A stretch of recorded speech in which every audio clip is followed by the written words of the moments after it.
One of the things that I wanted to kind of pick your brain about is your ability to build teams. Because over the years you've been able to build teams. You've had teams kind of go sideways, and then you have great teams, and then it was just it's kind of been all over the place over the years. And now that you're seeing that, it seems like you're primed for a lot of victory moving forward. But can you speak to your journey about team building? Because so many investors don't know how to build teams and struggle with team building. The number one thing that gets in the way of going further is pride, in my opinion. And Okay, help us out with that. Yeah. we naturally as humans think that we can do everything by ourselves, and we don't want to do it with other people, or you could do it better, right? We often see it in restaurants or fast food. We see a coffee shop go out of business and another coffee shop come in right behind it, and then a coffee shop comes in behind it, because everybody thinks they can do it better. The reality is that if you actually have a team of people around you, and you can truly understand what everybody thinks and their opinion of what you're looking to do, and you can formulate a plan together, you can move much further faster as a group than you can individually. We've all heard that before. Yeah. And that's what I've done. Like, I have contractors. I have one general contractor I've been using for 17 years. 17 years. I've been to his family's funeral. Like, he is my general contractor. I guarantee you most investors do not, and they just run through general contractors because somebody pissed somebody off and they're not doing this right and they're not doing that right. No, you have to build your trust. You build your team. So I know who his electrician is, who he calls on. I know who his painter is. Sometimes we've got backups, sure, but overall it's steadfast and steady. It is the belief that most millionaires are kind of boring, to be honest. They're kind of boring because they're steady. They do the same thing day in, day out, over and over, instead of reaching for the stars at a new shiny object, a new brokerage. The whole brokerage game, in my opinion, is broken. I mean, it's a race to the bottom. How low can I get a cap? How fast can I get something done by the brokerage?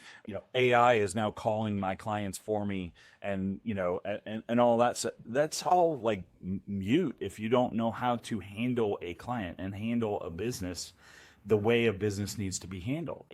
Truly, in my belief, I'm not saying that AI is not important. It's extremely important. We have that in our business through Place. Where I believe is it's never going to replace us as an agent. It's never going to replace us as a human who walks you into that house and shows you that property. And so that's where I start to really separate and go, okay, if your mentality is that, I want to talk to you about being on my team. And so I've had one team that I've formulated over and over. I haven't started it and stopped it. Okay. And I've had one team for these 17, 18 years. And that's where bringing people in who want to be a part of that, or part of what I've learned and constantly growing, is really important to me. And that's when I want to have them on my team. I love that. It seems like in the age of AI, you have to be the human, right? You have to be the person that is actually connecting. And it seems like you're making connections with talent, and you're making connections with partners. Yeah. That allowed you to build the team over the years. Yeah, absolutely. Again, you can grow quickly. You can grow super fast. I mean, we've all seen it. But when you do things too fast, it doesn't always last. I don't know who said it, but you hear the term a lot. If you want to go fast, go alone. If you want to go far, go together. Yeah. But you got to build those strong foundations and build those teams that that'll get you where you want to go. Yeah. And AI, it won't necessarily replace us, but it will enhance us, make us more efficient. There'll be some people that are left behind that refuse to embrace it or don't want to learn something new, and they're stuck doing a task that takes 4 hours, and AI can help you enhance your capabilities and get it done in 30 seconds. That's correct. That's it. And one of the things that I will say, that when I first came into the business, I knew you guys were a big name and did a lot of business, and I was impressed by that. Okay, initially. Then You're the more impressed with this? let me finish.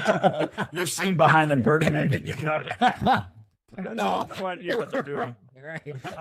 But what really impressed me, Scott, was that it's not about the dollar, and it's about something greater. Oh, yeah. So I know you started a nonprofit, and you're doing amazing things, and I just want you to spend some time just really talking about that. Man, I appreciate you bringing that up.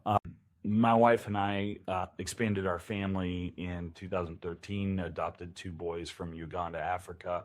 And during that time frame, we felt like we wanted to give back. And we were honestly called for a bigger, higher purpose. And we started a nonprofit called Give a Goat. And Give a Goat started by us literally giving 2 goats to the people that took care of us during our adoption in a guest house and during that time. And we put it on Facebook at the time, and people saw it and said, we want to give a goat. We want to give a goat. And it has morphed into a huge, beautiful project, and through donors only and amazing people, even like yourself, you've donated to us, we now have a farm that we own, and we bought that land. And in 2018, I think it was, 19, and we now have 15 acres in a little town called Musita in Uganda. And we have 142 goats right now. We milk half of them, or more than half of them, and donate that milk to local orphanages. And then we also donate the goats that don't produce milk, because not all goats do.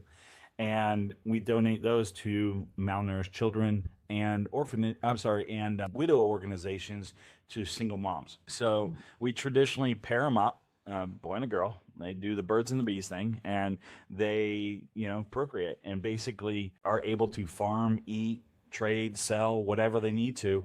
And so that gives us that opportunity to do that. Best thing is, the best team that I have been fortunate enough to be a part of is the staff of 7 that are on the ground in Uganda, because it's all 100% Ugandan run. We don't do anything, like we don't have a staff member over there, that we don't want to be part of a white savior complex, anything like that. And I'm not going to get into that today, but I firmly believe in Ugandans know Ugandans. And so I want them to run that system. We just want to help fund it over here.